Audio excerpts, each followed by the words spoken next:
अस्सलाम वालेकुम। तो आज का हमारा टॉपिक है एक्सरसाइज 5.1 का क्वेश्चन नंबर 3। क्वेश्चन क्या कह रहा है कि Fatima left home at 10 o'clock। First part क्या कह रहा है, फाइंड फातिमाज वेलोसिटी बिटवीन 10 एंड 11। आपको ये क्वेश्चन उसमें पहले क्वेश्चन नंबर 1 और 2 में भी करवा चुकी हूँ। ये क्वेश्चन बिल्कुल सिमिलर है, सिर्फ एक पार्ट के अलावा बाकी सारा क्वेश्चन पिछले कॉन्सेप्ट से रिलेटेड है। ठीक है, अब फातिमा की वेलोसिटी फाइंड करनी है 10 से 11 के बीच में। तो आपके ग्राफ में रीजन कौन सा बनता है 10 से 11 के बीच में? ये वाला। ठीक है, इस रीजन में हमने फातिमा की वेलोसिटी फाइंड करनी है। अब average velocity between for time 10 to 11, अगर आप इसके बीच में देखना चाह रहे हैं एवरेज वेलोसिटी, तो ये क्या है, delta D by delta T. ठीक है, तो डेल्टा डी डिस्प्लेसमेंट का निकालें तो 12 minus initial point 0 divided by 11 minus 10 hours में। आवर्स में है ना, 10 बजे 11 बजे 12 बजे, ये आवर्स में टाइम दिया हुआ है आपको। ठीक है, टी किस में दिया हुआ है, आवर्स में। यहाँ पे नहीं लिखा हुआ फिगर में, लेकिन आप लिख सकते हैं। तो 12 बाय 11 माइनस 10 1, तो ये हो जाएगा आपका 12। अब आपके पास यूनिट कौन सा यूज हो रहा है यहाँ पर, किलोमीटर पर आवर। ठीक है, क्योंकि पर आवर है तो हम यहाँ पे किलोमीटर लेंगे, तो ये हमारी निकल आएगी एवरेज वेलोसिटी। फर्स्ट पार्ट यहाँ पे कंप्लीट हो जाता है, बहुत इजी सा था जैसे आप देख सकते हैं। नेक्स्ट पार्ट आपका पार्ट 2 से पहले मैं पार्ट 3 करवाऊंगी बच्चों आपको। ठीक है, पार्ट 3 हमारा क्या कह रहा है, वो कह रहा है कि find velocity of Fatima. Fatima की वेलोसिटी फाइंड करें फॉर लास्ट 2 स्टेजेस। ठीक है, आखिरी 2 स्टेजेस में उसकी कितनी मतलब रफ्तार थी। तो यहाँ से लास्ट 2 पहले स्टेजेस कौन से हैं, फर्स्ट स्टेज यहाँ से यहाँ तक, सेकंड स्टेज यहाँ से यहाँ तक, थर्ड यहाँ से यहाँ तक, और फोर्थ यहाँ से यहाँ तक। तो थर्ड और फोर्थ स्टेज का पूछा गया आपसे कि वेलोसिटी इसमें क्या होगी। तो इससे पहले मैं इन पॉइंट्स को मैं जरा नाम दे देती हूँ, ए बी और सी डी, ताकि आपको ये चीज क्लियर हो जाए कि मैं किस रीजन की बात कर रही हूँ। ठीक है, सो अभी हमने कौन कौन सी रीजन देखने, बिटवीन बी एंड सी और फिर between C and D. Last 2 stages क्या बनते हैं, B and C and D. ठीक है, ये 2 स्टेज मैंने कैलकुलेट करना है। इन 2 स्टेजेस पे क्या फाइंड करनी है, वेलोसिटी। ठीक है, तो यहाँ पे मैं लिखूंगी फॉर बी एंड सी, यहाँ पे हमारे पास वेलोसिटी क्या होगी। तो वेलोसिटी का फॉर्मूला आपको पता है बच्चे, del D by del T होता है, average velocity between the stage. Del D क्या हो जाएगा, अगर आप देखें इस पॉइंट पे, यहाँ पे ग्राफ पे क्या है, -4। ठीक है, अब -4 फाइनल पॉइंट है, तो फाइनल माइनस इनिशियल पॉइंट क्या है हमारा 12। ठीक है, डिवाइडेड बाय, अब टाइम कितना लग रहा है वो आपने जरा गौर से देखना है। इसकी अगर पॉइंटेड लाइन देखी जाए तो यहाँ पे बिल्कुल सेंटर से पास कर रही थी, जो कि क्या है 11:30 बनता है। ठीक है, 11:30 हो रहे हैं इस पॉइंट पे। ठीक है, तो 11:30 से उसने 12 बजे और 13 बजे क्या होता है, 1 बजे बच जाता है। ठीक है, तो 11:30 से 1 बजे तक कितने घंटे बनते हैं, आप खुद सोच लें कि आप 11:30 से काउंट करें ना, 12 आधा घंटा, 12 से 13 1 घंटा, एक और आधा घंटा कितना होता है, 1.5 घंटे। ऐसा ही है, तो आप टाइम डायरेक्टली इस तरह भी लिख सकते हैं, या आप लिख सकते हैं कि 13 माइनस 11.5, क्योंकि ये 0.5 बन जाता है आवर्स के अंदर। तो अगर 13, अगर आपको इस तरह डायरेक्ट समझ नहीं आ रही, आप लिख लें 13 माइनस 11.5 इन आवर्स। हम देख रहे हैं 0.5 क्यों, आधा घंटा ज्यादा हो गया, तो -4 -12 कितना हो जाता है, -16। अगर आपको डायरेक्ट समझ आ गई है तो वेल एंड गुड है, 1.5 आवर, 1.5 घंटा बनता है 11:30 से 13 तक। ठीक है, तो हमारे पास इसको अगर आप कैलकुलेटर से सॉल्व करेंगे आंसर आ जाएगा 10.67 माइनस में। ठीक है, माइनस में क्यों आ रही है बच्चे, आपको पता है डिक्लाइन हो रहा है नीचे की तरफ, जब ग्राफ जाता है तो वेलोसिटी नेगेटिव आती है। ठीक है, माइनस में आंसर आता है, क्योंकि आपका बेसिकली डिस्प्लेसमेंट नेगेटिव हो जाता है ना, इसलिए। उसके बाद C D, for C D के बीच में अगर हम ट्रैवल देखें, सी से डी तक, सी से डी तक बहुत आसान है। टाइम हमारे पास क्या है बच्चे, 14 माइनस 13 1 आवर है। ठीक है, और अगर आप क्या कहते हैं डिस्प्लेसमेंट देखें, चेंज इन टाइम है ये, तो वी हमारे पास change in displacement by change in time displacement आप देख लें, इस पॉइंट पे क्या है 0 फाइनल, माइनस इनिशियल पॉइंट क्या है -4, इस इनिशियल पॉइंट पे -4 है, बाय 1 आर, तो ये आ जाएगा 4/1, 4/1 4 किलोमीटर पर आर आ जाएगा, ठीक है। सो ये वी एवरेज इसका है, इस स्टेज का। उन्होंने क्या कहा था, हमें लास्ट 2 स्टेजेस की आपने वेलोसिटी फाइंड करनी है, हमने दोनों स्टेजेस की वेलोसिटी फाइंड कर ली, उम्मीद है आपको समझ आ गई होगी। नेक्स्ट आपका पार्ट क्या कह रहा है, ये मैंने काम पार्ट 2 से पहले किया, बिकॉज ये जो थोड़ी वैल्यू है ना, खासतौर पे बी एंड सी के बीच में जो वैल्यू है वेलोसिटी की, वो हमारी काम आएगी पार्ट 2 में।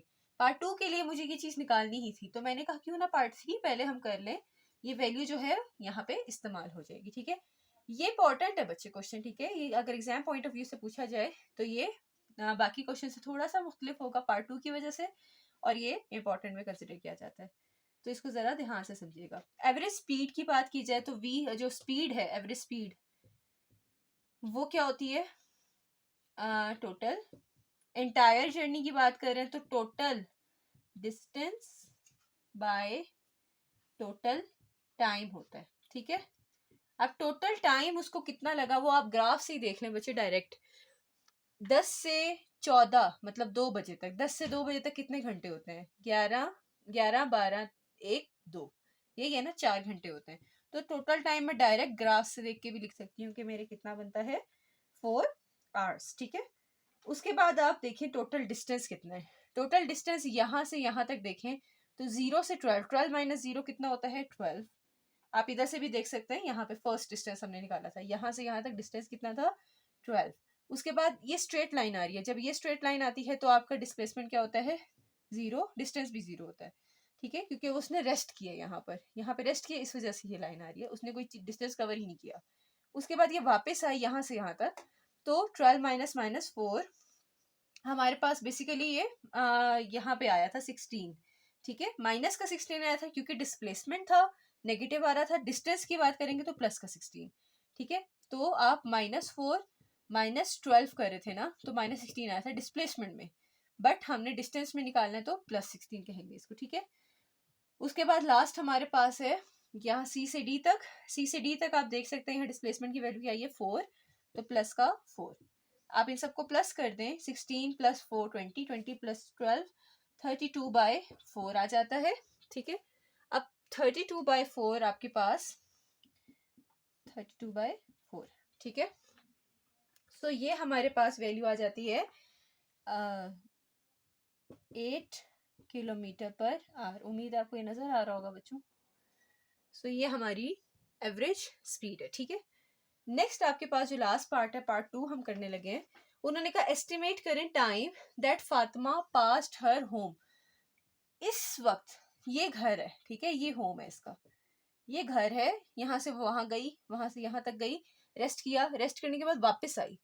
अब हो सकता है उसकी स्पीड ज्यादा थी या क्या था, बस वो घर से, घर ये है ना, घर से आगे निकल गई, फिर उसका ओ मेरा घर तो पीछे रह गया, फिर वो वापस आ गई। तो बेसिकली ये जो पूरी लाइन है ना, ये किसको रिप्रेजेंट कर रही है, होम को। उन्होंने क्या पूछा कि वो हर होम को जब पास करती है, जैसे ही वो घर से गुजर रही होती है, यहाँ पर मतलब ये है घर ना, यहाँ पर, ठीक है, इधर आपका टाइम क्या था, मतलब आपने इस पॉइंट पे देखना है कि टाइम क्या था जब फातिमा ने घर को अपना क्रॉस किया। तो ये टाइम निकालने के लिए ये थोड़ा सा समझने वाला है बच्चों, अभी आपको कॉन्सेप्ट समझ आ गया होगा कि जब फातिमा वापस आ रही थी, अपने घर से आगे निकल गई, तो घर के वक्त जब वो गुजर रही थी उस टाइम, तब आपकी घड़ी पे टाइम क्या था, मतलब जहां ग्राफ अभी 12 और 13 के बीच में कट कर रहा है, वो कहाँ कट कर रहा है, 12.5 पे कट कर रहा है, 12:30 बजे कट कर रहा है, या 12:40 पे कट कर रहा है, या 12:20 पे कट कर रहा है, कहाँ कट कर रहा है, ये हमने टाइम ही निकालना है, ठीक है। सो ये करने के लिए अब आपको टाइम निकालना है, डिस्प्लेसमेंट आपको दिया हुआ डेल डी अगर हम निकालें तो -4 -12 वो क्या आता है -16, और v हमारे पास क्या होता था बच्चे, del D by del T, यही होता था। अब t निकालना है तो t उधर जाएगा और v नीचे आ जाएगा, ऐसा ही है। अब डेल डी की वैल्यू तो मुझे पता है बच्चों -16 है, ये v वो वेलोसिटी है जो आपकी इधर से इधर तक रही थी, इस सफर में उसकी क्या रफ्तार थी वो हमने यहाँ पे निकाली है थर्ड पार्ट में। वो क्या है, -10.67। ये आ जाएगा -10.67। तो टाइम आपके पास आ जाएगा, अगर आप इसको कैलकुलेटर से करें। अच्छा सॉरी बच्चों, एक चीज यहाँ पे, डिस्प्लेसमेंट जो है -14 नहीं है, क्योंकि आपने इस पॉइंट से देखना है।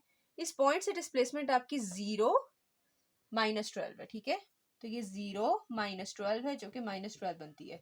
तो ये थोड़ा सा फर्क है बच्चे, लास्ट तक जाते तो -4 -12 थी, इस पॉइंट तक हम देखना चाह रहे हैं, तो डिस्प्लेसमेंट आपकी क्या होगी, 0 -12, ठीक है। एक ही छोटी सी गलती हो गई थी, तो मैंने कहा अभी बता दूं ताकि हमारी कैलकुलेशन में गलती ना हो। तो -12/10.67 जब आप करेंगे कैलकुलेटर से, आता है आपका आंसर 1.125।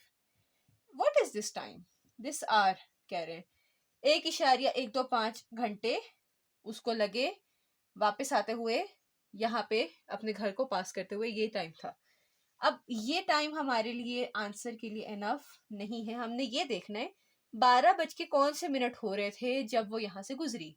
क्या ये 12 बज के कुछ मिनट दिखा रहा है? नो। पहले तो अब इस आर को हम मिनट्स और सेकंड्स में चेंज करेंगे। आपको इस चीज के लिए पता होना चाहिए, आर को मिनट में चेंज करने के लिए क्या करते हैं, मल्टीप्लाई बाय 60। मिनट्स को सेकंड्स में चेंज करने के लिए आप क्या करते हैं, मल्टीप्लाई बाय दोबारा करते हैं 60, ठीक है। तो सबसे पहले इस आर्स को पॉइंट को खत्म करना है हमने। पॉइंट को खत्म करने के लिए टी आप लिख सकते हैं 1 + 0.125।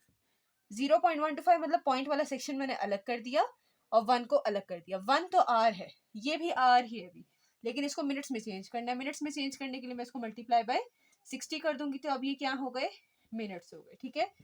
1 आवर प्लस 0.125 जब 60 से मल्टीप्लाई होगा, कैलकुलेटर से देख लेती हूँ मैं, आंसर आता है 7.5। ये क्या है, मिनट्स है। अब इसमें भी मुझे समझ आती है 1 घंटा 7, ये 7 मिनट्स, और ये 0.5 मिनट क्या होता है।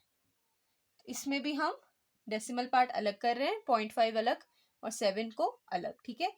अब इस मिनट्स को मैंने क्या करना है, सेकंड में चेंज करना है। तो 1 आवर 7 मिनट्स, 0.5 को फिर से मल्टीप्लाई बाय 60 करेंगे तो सेकंड्स में आ जाएगा, ठीक है। तो 60 से जब मल्टीप्लाई किया मैंने, 0.5 को 60 से मल्टीप्लाई करें तो 30 आ जाता है सेकंड्स। सो बेसिकली आपका जो टाइम था वापस आते हुए उसको यहाँ से ठीक है, बी पॉइंट से वापस आते हुए उसको 1 घंटा 7 मिनट 30 सेकंड लग गए। वापसी का टाइम क्या था, एट रिटर्न टाइम क्या था, जो टाइम जो था वो था 11:30 बजे, ठीक है।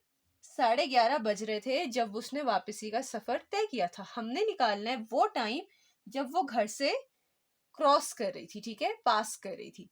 तो 11:30 में हमने बेसिकली इस वाले जो हमारे न्यू टाइम आया है 1 आवर 7 मिनट्स 30 सेकेंड्स को क्या करना है, प्लस करना है। अब ये नीचे जगह थोड़ी कम है बच्चों, अगर आपको नजर आने मुश्किल होगी तो मैं यहाँ करने लगी हूँ, ठीक है। सो हमारे पास एट रिटर्न क्या था, टाइम 11 घंटे हुए थे और 30 मिनट थे, ऐसा ही है। 11 आवर एंड 30 मिनट्स पे वो वापस आना शुरू हुई थी, ठीक है। अब आपने एडिंग टी जो एडिंग द जो टाइम हमारा ऐड हुआ है ना यहाँ से यहाँ तक, ठीक है। सो हमारा adding previous time, calculated time भी कह सकते हैं आप, जो हमने अभी कैलकुलेट किया है। सो हमारे पास टोटल टाइम क्या बन जाएगा, 11 आवर 30 मिनट्स में प्लस हो रहा है 1 आवर 7 मिनट्स एंड 30 सेकेंड्स, ठीक है। सो अब आप देखो 11 में 1 घंटा और ऐड होगा तो 12 घंटा, 30 में 7 ऐड होगा 37 मिनट्स एंड 30 सेकेंड्स। सो 12 बज के 37 मिनट और 30 सेकेंड पे फातिमा अपने घर से पास कर रही थी। ये आप कभी भी कैलकुलेट नहीं कर सकते डायरेक्ट, आप ये नहीं कर सकते हाँ दरमियान में नजर आ रहा है कहीं पे तो 12:30 हो रहे होंगे, ऐसा नहीं है। हमारा टाइम एग्जैक्ट कितना हो रहा है, जब वो घर से पास कर रही है 12 घंटे 37 मिनट एंड 30 सेकंड। ठीक है, सो ये हमारा इसका सोल्यूशन था। इस पार्ट की वजह से बच्चों ये जो क्वेश्चन है ये इम्पोर्टेंट है। इस तरह का अभी तक तो जो देखा है मैंने, मुझे कोई क्वेश्चन ऐसा नजर नहीं आया, पर ये एक्सरसाइज में थोड़ा सा यूनिक क्वेश्चन है, तो इसको आप जरूर जरूर प्रैक्टिस कीजिएगा, ये आ जाता है अक्सर पेपर्स में। तो उम्मीद करती हूँ बच्चों आपको ये क्वेश्चन समझ आ गई होगी। कोई भी सवाल इसमें से अगर कोई भी कंफ्यूजन हो मुझे ज़रूर बताइएगा। अभी के लिए अल्लाह हाफिज़।